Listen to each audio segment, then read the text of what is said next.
আজ আমরা শুরু করছি ইথারের বিক্রিয়া। ভিডিও 10-এ ইথারের বিক্রিয়া শুরু করছি। তো ইথার সম্বন্ধে আমাদের একটা আইডিয়া হয়ে গেছে ভিডিও 9-এ। তো আমরা একটা ইথার লিখি।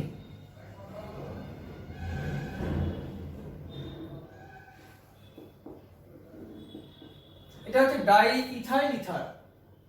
আইউপিএক নিয়ম হচ্ছে ইথক্সি ইথেন। এখানে অক্সিজেনের দুটো লোন পেয়ার আছে। এই সমস্ত ইথার এই যে কোনো ইথারের ক্ষেত্রে যদি আমরা প্রোটনিক অ্যাসিড H2SO4 HCl এই ধরনের কোনো খনিজ অ্যাসিড দিয়ে যদি এর সঙ্গে রিঅ্যাকশন করানো যায়, গাঢ় HCl দিতে পারি, আমরা গাঢ় H2SO4 দিতে পারি, যে অক্সোনিয়াম লবণ তৈরি হবে। এটা কেমন হবে? যেহেতু আমরা গাঢ় H2SO4 দিলাম, আমরা জানি গাঢ় H2SO4 ভাঙে এভাবে H2SO4 H plus HSO4 minus. এই H প্লাসটার সঙ্গে এই যে লোন পেয়ার এর সঙ্গে অক্সোনিয়াম লবণ তৈরি করবে, তাহলে C2H5 ও C2H5, এখানে H, এটা প্লাস, এখানে HSO4 মাইনাস। যদি HCl হয় তাহলে এখানে H হবে, এখানে Cl মাইনাস হবে। যদি HI হয় তাহলে এখানে H হবে, এখানে I নেগেটিভ হবে। এই অক্সোনিয়াম লবণটা আমাদের খুব জরুরি, কারণ ইথারে যখন আমরা পরের দিকে বিক্রিয়াগুলো করব, অক্সোনিয়াম লবণটা আমাদের খুব সাহায্য করবে। কারণ ইথারের ক্ষেত্রে যে রিঅ্যাকশনগুলো হয় এখানে ব্রেকিংটা হবে, না হলে এখানে ব্রেকিংটা হবে, বন্ডটাকে ভাঙতে হবে। তো সেটা যদি অ্যাসিডের প্রেজেন্সে হয় তাহলে অবশ্যই একটা অক্সোনিয়াম লবণ তৈরি হবে। সেই অক্সোনিয়াম লবণ তার পরবর্তী স্টেজে বিক্রিয়া করবে। এবার মজার কথা হচ্ছে, যদি এই অক্সোনিয়াম লবণের মধ্যে আমরা আবার জল দিয়ে দিই, এর মধ্যে যদি আমরা জল দিয়ে দিই তাহলে এটা আগের জায়গায় ফিরে যাবে, আবার আমরা এখানে চলে আসবো, ইথার পাবো এবং H2SO4 পেয়ে যাবো আমরা। এটা হচ্ছে মূল ইম্পর্টেন্ট একটা পয়েন্ট। ইথারের বিক্রিয়া শুরুতে এটা কিন্তু আমাদের জানতে হবে যে অক্সোনিয়াম লবণটা তৈরি হচ্ছে। দ্বিতীয় হচ্ছে, যেহেতু ইথারের ক্ষেত্রে অক্সিজেনের লোন পেয়ার আছে, এই লোন পেয়ার কি ও দান করতে পারে? কোথায় দান করবে? যার নেবার ক্ষমতা আছে। আমরা এই ইথারটাকে এইভাবে লিখলাম, এখানে লোন পেয়ার আছে, এখানে C2H5, এখানে C2H5, এখানে একটা যৌগ নিলাম BF3। এটা ইলেকট্রন ডিভিশন কম্পাউন্ডের মধ্যে 6 জোড়া মানে 3 জোড়া ইলেকট্রন আছে, 6 ইলেকট্রন সিস্টেম। এটা একটা অরবিটাল ফাঁকা আছে, এই ফাঁকা অরবিটালে এই ইলেকট্রনটা দান করতে পারে, এই জোড়া ইলেকট্রন জোড়াটা দান করতে পারে। আপনারা অসমযোজী বন্ধনের মাধ্যমে এটা কমপ্লেক্স তৈরি করতে পারে BF3 এর সঙ্গে। আরেকটা কমপ্লেক্স আমরা পেয়েছি, ধরো RMgX, এটা কি ভিক্টার বিকারক। এই ভিক্টার বিকারকের সাথে আমরা যখন ভিক্টার বিকারক তৈরিতে দেখিয়েছিলাম যে অ্যালকিল অর অ্যারাইল হ্যালাইড, তার সাথে ম্যাগনেসিয়াম ইন প্রেজেন্স অফ ইথারের বিক্রিয়া করানো হয়েছিল। ইথার করে কি, এই হচ্ছে তোমার ইথার, এটা আমি আর লিখলাম, এই লোন পেয়ারটাকে দান করেছে, এখানে আরেকটা আর লিখলাম। এইভাবে এই লোন পেয়ার দান করার মাধ্যমে এর সঙ্গে অসমযোজী বন্ধন তৈরি করে ইথারে RMgX অর্থাৎ ভিক্টার বিকারকটা দ্রবীভূত হয়েছে। সেজন্য ইথারটা ইউজ করা হয়। দেখবে এখানে বলেছে, আমরা পেয়েছিলাম যে ভিক্টার বিকারক প্রস্তুতিতে অ্যালকোহল কিন্তু রাখা যাবে না, ইথারটা অ্যালকোহল এবং জল মুক্ত হতে হবে। যদি আমরা অ্যালকোহল বা জল চলে আসে, আমরা নিয়ে নিই এর মধ্যে, তাহলে এই যে আর অর্থাৎ মিথাইল ইথাইল প্রোপাইল সেটা অ্যালকেনে ট্রান্সফার হয়ে যাবে। তাহলে আমরা তিনটা জিনিস জানতে পারলাম, একটা অক্সোনিয়াম লবণ আর দুটো কমপ্লেক্স যৌগ আমরা পেলাম। এটা খুব ইম্পর্টেন্ট জায়গা। এরপরে আমরা আস্তে আস্তে মূল জায়গায় চলে যাব যে একটা বিক্রিয়াটা কি করে আমরা করব। একটু যদি আমরা টেকনিক্যালি ভাবি তাহলে দেখো বিক্রিয়া খুব কঠিন নয়, সহজ বিক্রিয়া আছে। এখানে আমি নিলাম হচ্ছে HI, নিলে কি কি হতে পারে, আমার মাথায় কি কি আসবে? আমি বলেছি হয় বন্ধন এখানে ভাঙবে, না এখানে ভাঙবে। তো এটা সিমেট্রিক্যাল, এটা প্রতিসম ইথার, এখানে ইথাইল গ্রুপ আছে, এখানে ইথাইল গ্রুপ আছে। তো তো আমরা যে কোনো একটা জায়গাতে ভেঙে দিই, এভাবে ব্রেক করে দিই। এটা ব্রেক করে আমরা কি লিখবো এই পাশে? CH3 CH2, এখানে O, এখানে C2H5, এই যে HI, এইটা এখানে ভাগবে H প্লাস I মাইনাস, এখানে আমি দিয়ে দেবো H, এখানে দেবো I, এটা তৈরি হয়ে যাবে। যদি HI এর পরিমাণ কম থাকে, HI এর পরিমাণ যদি কম থাকে, তাহলে কিন্তু আমরা এই প্রোডাক্টটা পাবো, কোনো সমস্যা নাই, আমরা এখানে H এখানে I দিয়ে দেবো। যদি পরিমাণটা বেশি থাকে, তাহলে কিন্তু এই HI এর সাথে এটার বিক্রিয়া হবে, হয়ে এই OH গ্রুপ আর H জল হয়ে বেরিয়ে যাবে, তার সঙ্গে তৈরি হবে CH3 CH2I, অর্থাৎ ইথাইল আয়োডাইড, যদি HI বেশি থাকে। এখন কথা হচ্ছে যে HI বা HBr বা HCl এদের মধ্যে রিঅ্যাক্টিভিটি, মানে ইথারের সঙ্গে এদের বিক্রিয়া করার রিঅ্যাক্টিভিটি ক্রম, সেটা কেমন? অবশ্যই HI তার রিঅ্যাক্টিভিটি বেশি হবে। কেন? এই বন্ধনটা সহজে ভাঙে, বড় বন্ধন এক, তারপরে হবে এটা, তারপরে এটা। এবার এই ক্লোরিনের ক্ষেত্রে দেখা যায় যে নিউক্লিওফিলিসিটির ব্যাপার আছে, আমি সেটা আসছি, মেকানিজমটা করলে আমরা আরেকটু ভালো বুঝতে পারবো। এর আগে আমরা মেকানিজমটা করছি, ওটা আমরা দেখতে পারবো যে আয়োডাইড, ব্রোমাইড আর ক্লোরাইড, এই যে নিউক্লিওফাইল তিনটে আছে, এর মধ্যে নিউক্লিওফিলিসিটি কার বেশি আছে? দেখা যাবে যে আয়োডাইড ইজিলি অ্যাটাক করতে পারে, ক্লোরাইড কিন্তু পারে না। তাহলে দেখা যাবে যে HI যত সহজে আমার বিক্রিয়া করবে এই ইথারের সাথে, HBr তত সহজে করবে না। HCl এর সঙ্গে জেনারেলি বিক্রিয়া হয় না, সেটা সলভ হয়ে থেকে যায়। আচ্ছা, দেখা যাক, আমরা স্টার্ট করি।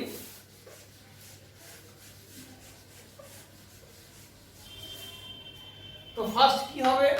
প্রথম যে ঘটনাটা ঘটবে সেটা হচ্ছে এই লোন পেয়ার এখানে আসবে, এটা I নেগেটিভ হবে, অর্থাৎ এখানে C2H5O, এখানে C2H5H, এটা হলো প্লাস আর হলো I মাইনাস।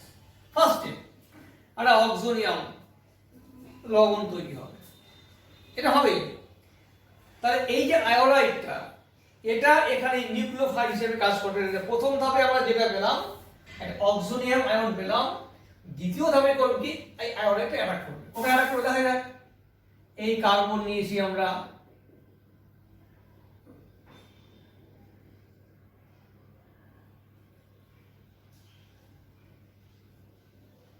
এইরকম নিয়েছি আমরা, এখানে CH3 নিয়েছি, এখানে H, এখানে H, এটা প্লাস, এখানে C2H5, এটা নিয়েছি CH3 CH2, এখানেও CH3 CH2, মানে একবার লিখি C2H5।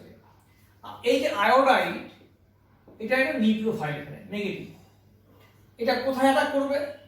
এই কার্বনে বা এই কার্বনে। যেহেতু এটা প্রতিসম, সুতরাং আমাদের সমস্যা কোনো কারণে এটা SN2 বিক্রিয়া মাধ্যম হবে, এই দিক দিয়ে অ্যাটাক করবে, এইটা এদিকে ব্রেক করে যাবে। তাহলে আলটিমেটলি কি দাঁড়াবে আমার? আলটিমেটলি দাঁড়াবে হচ্ছে এই হচ্ছে C, এখানে আয়োডিন, এখানে হবে CH3, এই হচ্ছে আমার H, আর এই হচ্ছে H, CH3 CH2I। আর এখানে কি পাবো? C2H5, এই ইলেকট্রন দিয়ে দিল, এটা প্লাস, এটা নিউট্রাল হয়ে গেল, OH হয়ে গেল। এইটা হচ্ছে মূল মেকানিজম। SN2 বিক্রিয়ার মাধ্যমে ঘটলো। এই আয়োডাইডের জায়গায় যদি আমরা ব্রোমাইড দিই বা যদি ক্লোরাইড দিই, তা আয়োডাইড হচ্ছে, এইখান থেকে আয়োডিনটা সহজে নির্গত হয়, তাড়াতাড়ি চলে আসে। HI থেকে আয়োডিন সহজে আসে, কারণ এই বন্ডটা উইক বন্ড এই সেল থেকে, ফলে এটা স্ট্রং নিউক্লিওফাইল হিসেবে কাজ করে এবং এটা ব্যাক সাইড অ্যাটাক করবে, এই দিক দিয়ে ব্রেক করে দেবে। এবার তার সমস্যাটা কোথায়? যদি এইখানে গ্রুপটায় H এর বদলে মিথাইল হতো, এখানে মিথাইল হতো, অর্থাৎ তিনটাই যদি মিথাইল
এবার আমরা আসি ইথারের পারঅক্সাইড গঠন।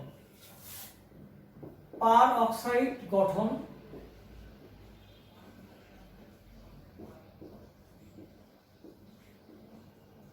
CH3 CH2 ও CH2 CH3 নিলাম, এটা আলফা কার্বন, এটাও আলফা কার্বন, আলফা ড্যাশ নিলাম।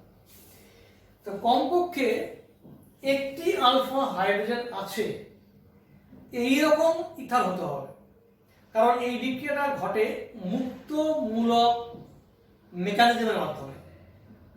এখানে দিতে হবে বিক্ষিপ্ত সূর্যালোক এবং বায়বীয় অক্সিজেন।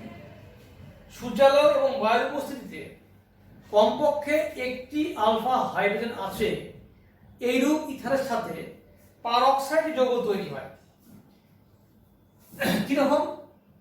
এইখানে নিলাম O2, সূর্যালোক এইখানেও দিলাম, এখানে আমি একবারে রিঅ্যাকশনটা করে দিচ্ছি। CH3 CH2 O bond O CH2 CH3, এই যৌগটা তৈরি হবে। এই যদি আলফা হাইড্রোজেন থাকে, অর্থাৎ এই আলফা হাইড্রোজেনের থেকে এইচনিউ দিলে পরে এখান থেকে এইচটা সরে যাবে, সরে গিয়ে সেখানে এটা মুক্তমূলক তৈরি হবে। সেই মুক্তমূলকের স্টেবিলিটির উপরে ডিপেন্ড করবে অক্সিজেনটা ঢুকবে কি ঢুকবে না। আমরা একটা এক্সাম্পল দিই। CH3 C, এখানে টারসিয়ারি নিলাম, টারসিয়ারি বিউটাইল, মিথাইল, ইথার। তো এক্ষেত্রে কি হবে? এক্ষেত্রে এখানে নয়, এই কার্বনে নয় আলফা হাইড্রোজেন নেই, এটা আলফা কার্বন কিন্তু কোনো হাইড্রোজেন নেই, তাহলে এখানে কোনো মুক্তমূলক তৈরি হতে পারবে না এইচ নিউ দিলে। কিন্তু এখানে তো আছে, এই যে আলফা হাইড্রোজেন আছে এখানে, তাহলে এখানে যেটা তৈরি হবে এটা CH2 ডট তৈরি হলো। কিন্তু এই CH2 ডট এটা কিন্তু স্টেবল, মুক্তমূলক নয়।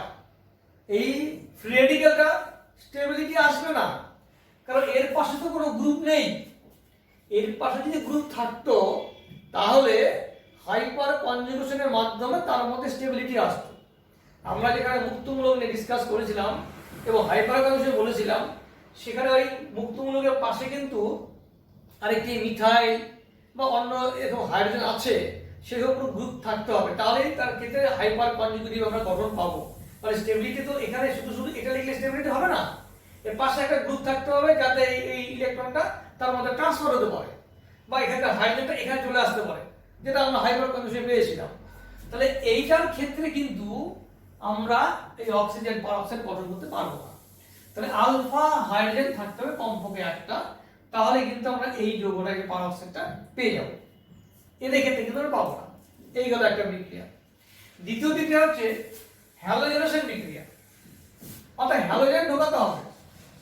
কোথায় ঢুকাবো? হ্যালোজেন ঢুকবে দুই ভাবে। একটা হচ্ছে উষ্ণতা যদি কম হয় এবং অন্ধকার থাকে, উষ্ণতা কম, ডার্ক দিকে রাখলাম, অন্ধকার, কম উষ্ণতায়,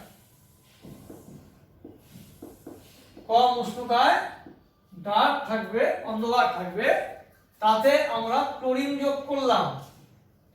তাতে যদি আমরা ক্লোরিন যোগ করি তাহলে কি হবে? এখান থেকে হাইড্রোজেন বেরোবে, এখান থেকে হাইড্রোজেন বেরোবে, এখানে আমার দুটো ক্লোরিন ঢুকবে। তাহলে কি দাঁড়াবে সেখানে? CH3 CH, এখানে Cl, এখানে CH, এখানে Cl, এখানে CH3, alpha alpha dash dichloro diethyl ether তৈরি হলো। এটা হচ্ছে কম উষ্ণতায় এবং যদি অন্ধকার থাকে তাহলে এই বিক্রিয়াটা ঘটবে।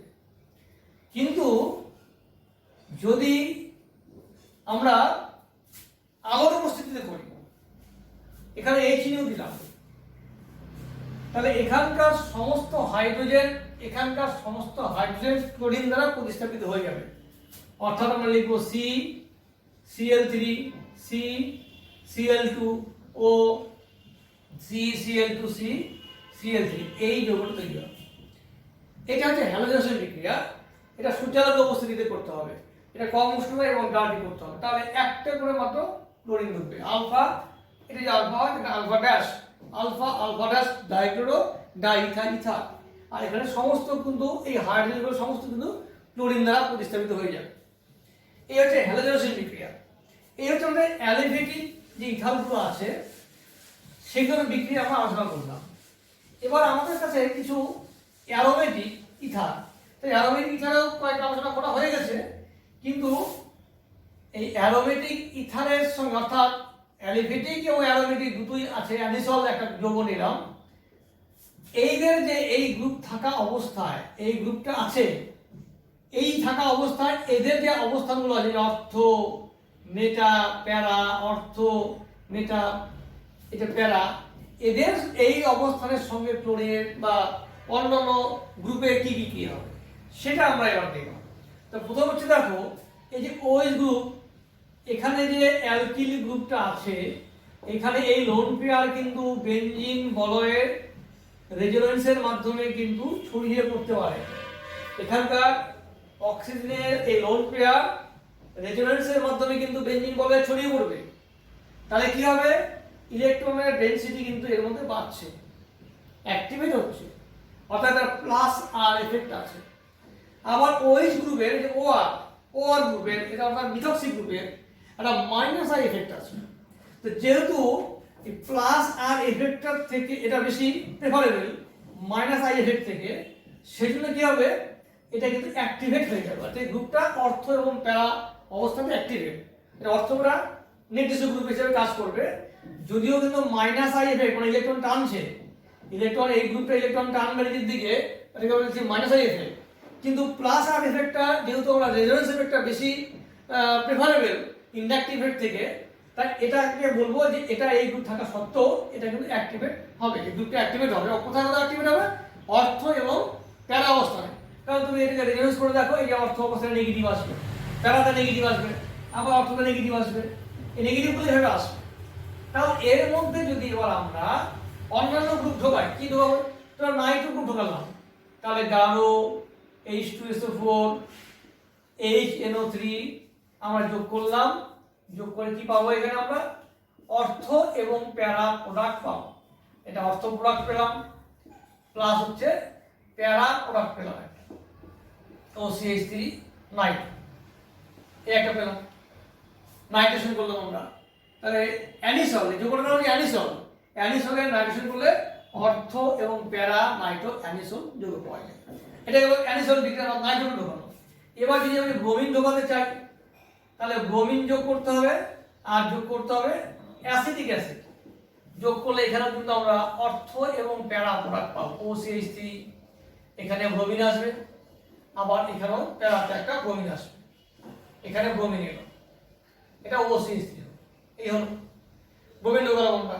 যদি আমরা অ্যালকিল অর্থাৎ CH3 ঢোকাতে চাই, C2H8 ঢোকাতে চাই, ফিল্টার বিক্রিয়া করবো, FeSC রিঅ্যাকশন করবো, ফিল্টার রিঅ্যাকশন, তাহলে CH3Cl আর হচ্ছে অনাদ্র AlCl3 ঢোকাতে চাই, দিতে হবে আমাকে, তাহলে মিথাইল গ্রুপ ঢুকবে, কোথায় ঢুকবে, অর্থতে ঢুকবে একটা, এটা OCH3, আর একটা ঢুকবে প্যারাতে। এগুলো খুব সহজ বিক্রিয়া, কারণ আমরা জানি এই গ্রুপগুলো ঢোকাতে গেলে কি রিয়েজেন্ট ইউজ করতে হয়। যদি আমরা অ্যাসাইল ঢোকাতে চাই, অ্যাসাইল গ্রুপ অর্থাৎ ফিল্ডগ্রাম অ্যাসাইলেশন বিক্রিয়া, এটা ফিল্ডগ্রাম অ্যাসাইলেশন বিক্রিয়া যদি করি আমরা, অ্যাসাইলেশন বিক্রিয়ায় আমরা কি দেই, CH3 COCl দেই আর অনাদ্র AlCl3 যোগ করি, তাহলে কি এখানে আসবে, এখানে আসবে হচ্ছে OCH3, এখানে COCH3 প্লাস হচ্ছে OCH3, এখানে হচ্ছে COCH3। এটা হচ্ছে ফিল্ডগ্রাম অ্যাসাইলেশন বিক্রিয়া, এটা হচ্ছে ফিল্ডগ্রাম অ্যালজাইলেশন বিক্রিয়া, এটা ব্রোমিনেশন বিক্রিয়া, এটা নাইট্রেশন বিক্রিয়া। এগুলো যদি এই গ্রুপগুলো কি করে ঢোকাতে হয় সেই রিজন আমাদের জানা আছে, শুধু আমরা জানবো যে OCH3 গ্রুপটা এটা অর্থগত নির্দেশক না মেটা নির্দেশক, এটা যদি আমরা লিখতে পারি তাহলে এই অ্যানিসলের ক্ষেত্রে এর অর্থ এবং প্যারা কিংবা মেটা যেটা হবে, অর্থাৎ এই বেনজিন বলে বিক্রিয়াটা করতে পারবো। তাহলে আমরা দুটো টাইপ বিক্রিয়া পেয়েছি, কি পেয়েছি, একটা হয়েছে পেয়েছি আমরা এই যে অক্সিজেনটা আছে এখানে যে R ছিল বা এখানে R ড্যাশ ছিল, এখানে ব্রেকিং মেথডে অক্সিজেনের দুটো হাত ছিল, দুদিকে দুটো হাতকে ভেঙে আমরা দুরকম বিক্রিয়া করেছি, এটা অ্যালকোহল হয়েছে বা একটা আয়োডাইড হয়েছে, ব্রোমাইড হয়েছে, সেটা একটা বিক্রিয়া গেল। আরেকটি বিক্রিয়া কি পেয়েছি, এখানে আর এর বদলে এখানে এটা ফিনাইল থাকতে পারে, বেঞ্জিনও থাকতে পারে, সেখানে কি আমরা পেয়েছি, সেটা একটা টাইপ।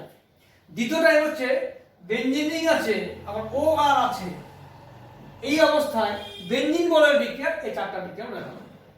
এই হচ্ছে ইথারের মোটামুটি ভাবে আমাদের যেগুলো সিলেবাস সংক্রান্ত আছে আমরা করে দিলাম।